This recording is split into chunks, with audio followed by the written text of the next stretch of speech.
ओम श्री परमात्मने नमः। ओम नमो भगवते वासुदेवाय। ओम नमः शिवाय। चातुर्मास महात्म्य अध्याय 3 की पावन कथा में हम आज सुनेंगे चातुर्मास में विशेष विशेष तप और भगवान की षोडशो उपचार पूजा का कर्म। ब्रह्मा जी नारद जी से कहते हैं कि हे नारद, षोडशो उपचार से सदा भगवान विष्णु की पूजा करना तप है और भगवान के शयन करने पर वही तप महातप कहा गया है।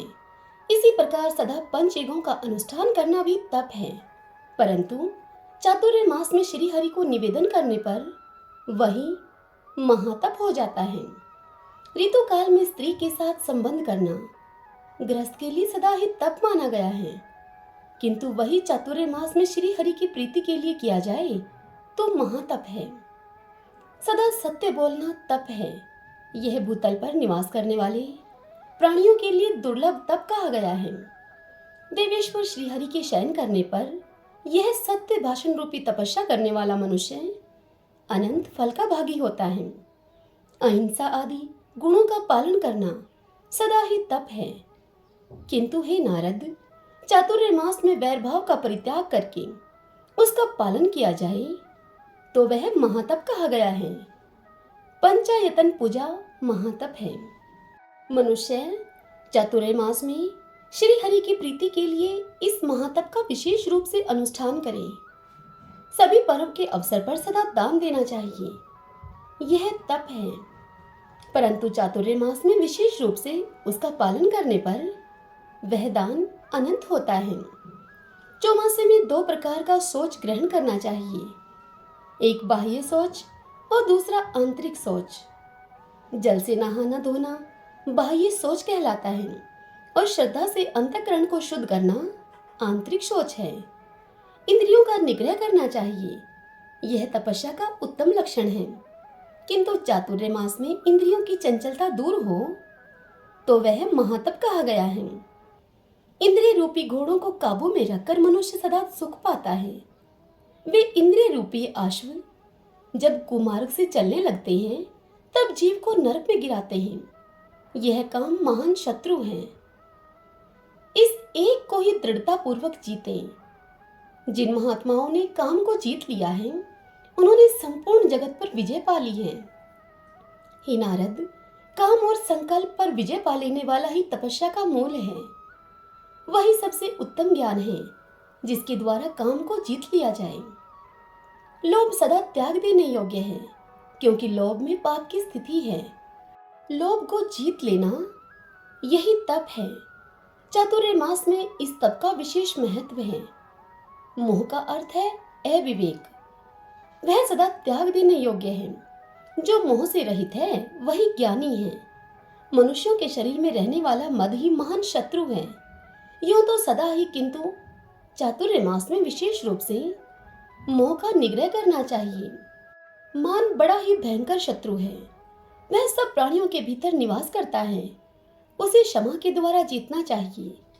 चातुर्य मास में मान को जीतना अधिक गुणकारी होता है। मात्सर्य यानी कि ईर्ष्या भी महान पातक का कारण है। अतः विद्वान पुरुष चातुर्य मास में उसको जीते। जिसने उसे जीत लिया, यानी कि ईर्ष्या भाव को जीत लिया, उस मनुष्य ने तीनों लोकों को जीत लिया। अहंकार के वशीभूत वे अजितेंद्रिय मुनि धर्म मार्ग को छोड़कर कुमार्ग के कर्म करने लगते हैं। अतः अहंकार का परित्याग करके मनुष्य सदैव ही सुख पाता है। विशेषतः चातुर्य मास में अहंकार के त्याग का महान फल है। यह तपस्या का मूल है। जो मनुष्य विष्णु के शयन काल में प्रतिदिन एक समय भोजन करता है उसे द्वादशाह यज्ञ का फल मिलता है। जो मनुष्य चातुर्य मास में प्रतिमास नित्य चंद्रायण व्रत करता है उसके पुण्य का तो वर्णन नहीं किया जा सकता। हे नारद, जो भगवान विष्णु के शयन काल में कृच्छ्र व्रत का सेवन करता है वह मनुष्य समस्त पाप राशि का नाश करके बैकुंठ में भगवान का पार्षद होता है। जो चातुर्य मास में केवल दूध पीकर रहता है उसके सहस्त्रों पाप तत्काल विलीन हो जाते हैं। यदि धीर पुरुष चौमासे में नित्य परिमित अन्न का भोजन करता है तो वह सभी पातकों का नाश करके वैकुंठ धाम को पाता है। चौमासे में एक अन्न भोजन करने वाला मनुष्य रोगी नहीं होता। जो क्षार लवण का सेवन करने वाला नहीं है उसमें पाप का अभाव हो जाता है। चौमासे में भगवान विष्णु की प्रसन्नता के लिए फलाहार करने वाला मनुष्य बड़े बड़े पापों से मुक्त हो जाता है। जो कंदमूल का आहार करता है वह अपने साथ पूर्वजों का भी घोर नरक से उद्धार करके भगवान विष्णु के लोक में जाता है। जो मनुष्य प्रतिदिन चौमासे में केवल जल पीकर रहता है उसे रोज रोज अश्वमेध यज्ञ का फल प्राप्त होता है। हे नारद, जो मनुष्य चौमासे में श्री हरि की प्रीति के लिए शीत और वर्षा सहन करता है उस पर प्रसन्न होकर भगवान जगन्नाथ उसे अपने आप को दे डालते हैं। जो मन ही मन भगवान नारायण का चिंतन करके इस परम पवित्र और पाप की शुद्धि के हेतुभूत पुराण को सुनता अथवा पढ़ता है वह मनुष्य मरकर मोक्ष को प्राप्त होता है। ब्रह्मा जी से इतनी बात सुनकर नारद जी ने उनसे पूछा कि हे प्रजापति, 16 उपचारों से किस प्रकार भगवान की पूजा की जाती है, यह बताइए। तब ब्रह्मा जी ने नारद जी से कहा कि सुनो, वेदों और शास्त्रों के विधान के अनुसार भगवान विष्णु की भक्ति दृढ़ करनी चाहिए। यह सब जो कुछ दिखाई देता है सबका मूल वेद है और वेद सनातन भगवान विष्णु का स्वरूप है। वेदों के आधार है ब्राह्मण तथा ब्राह्मणों के देवता अग्नि हैं।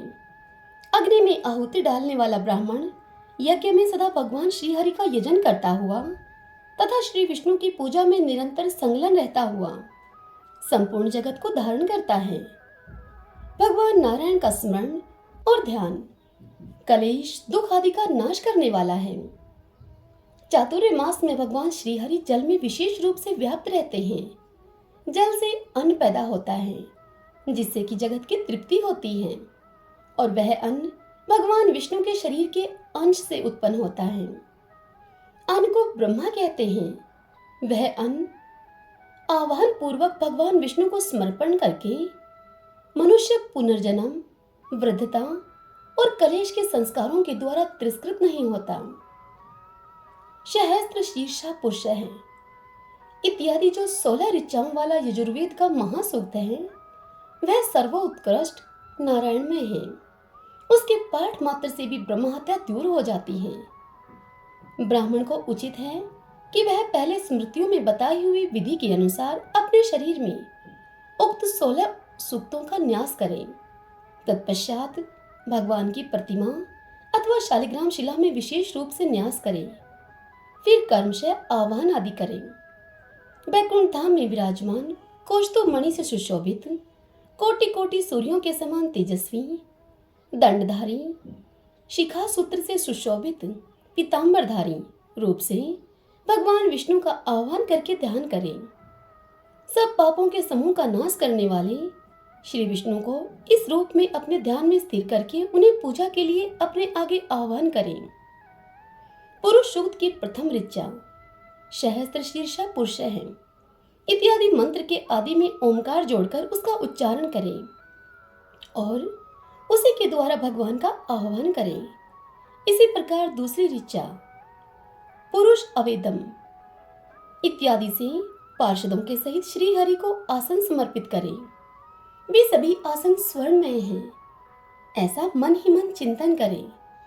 भक्ति योग से चिंतन करने पर वह परिपूर्ण होता है। फिर तीसरी ऋचा से पाद समर्पण करें और उसमें गंगा जी का स्मरण करें।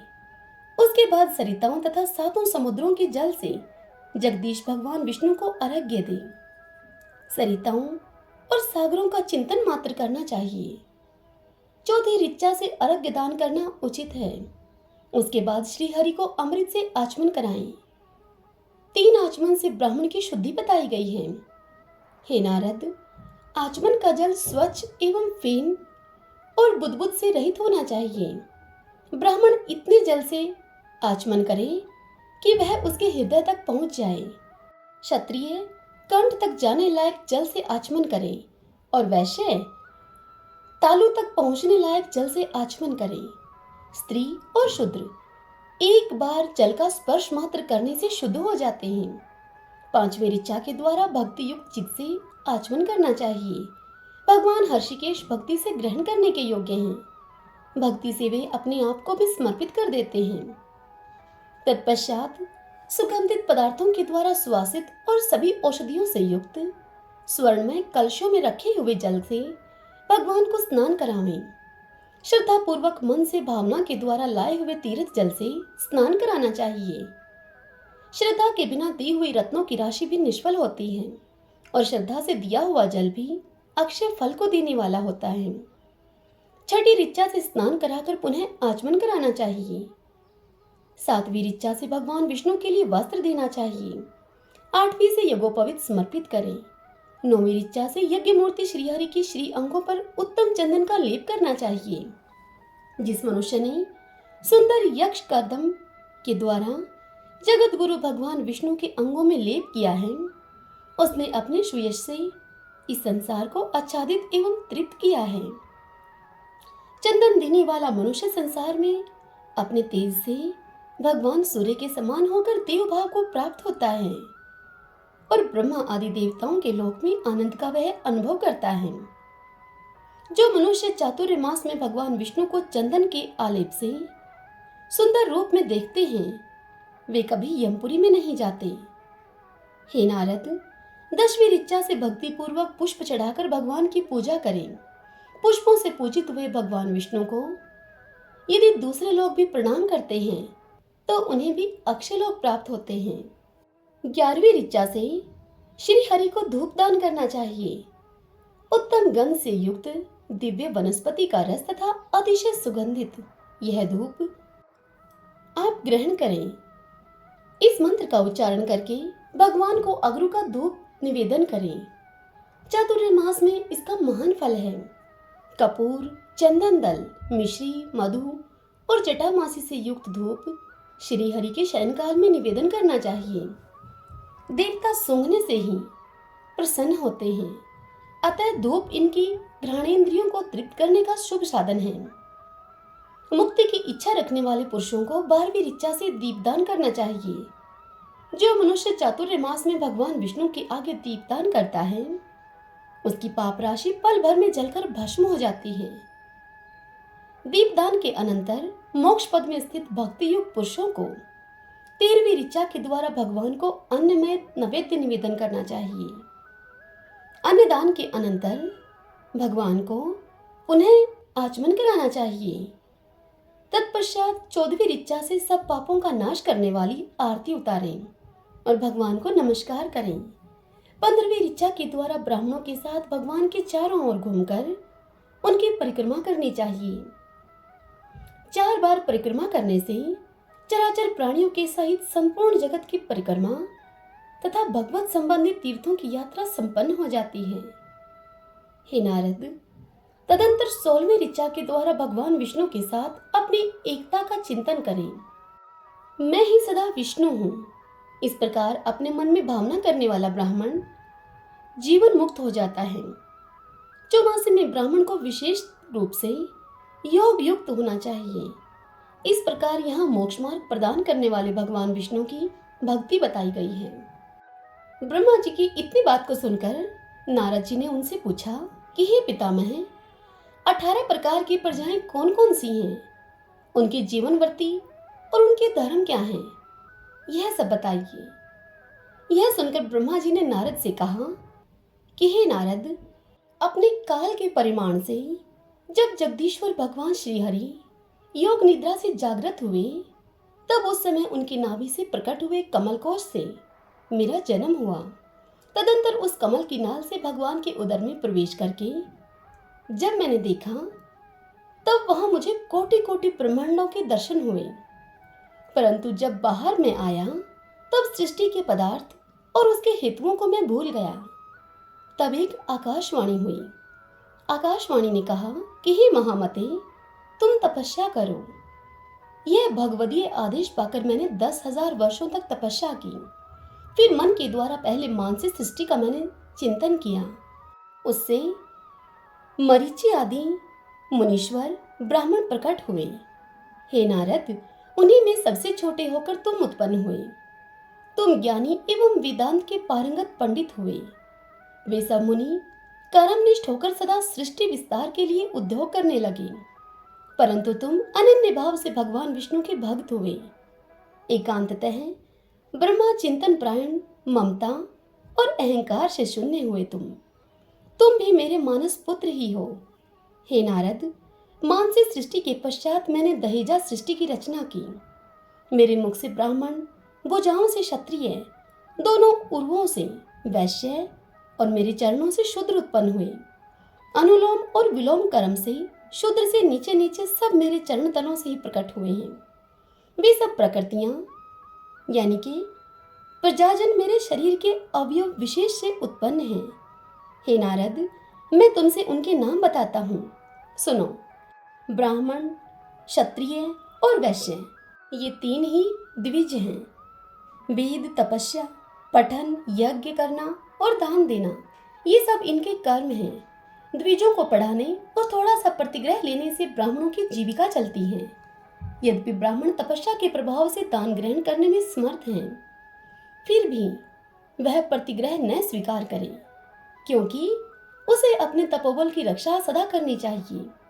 वेद पाठ, विष्णु पूजन, ब्रह्मा ध्यान, लोभ का अभाव, क्रोध न होना, ममता शून्यता, क्षमाशारता, आर्यता यानी कि श्रेष्ठ आचार का पालन करना, सत्कर्म परायणता, दान रूपी कर्म तथा सत्य भाषण आदि सद्गुणों से जो सदा विभूषित होता है वह ब्राह्मण कहलाता है।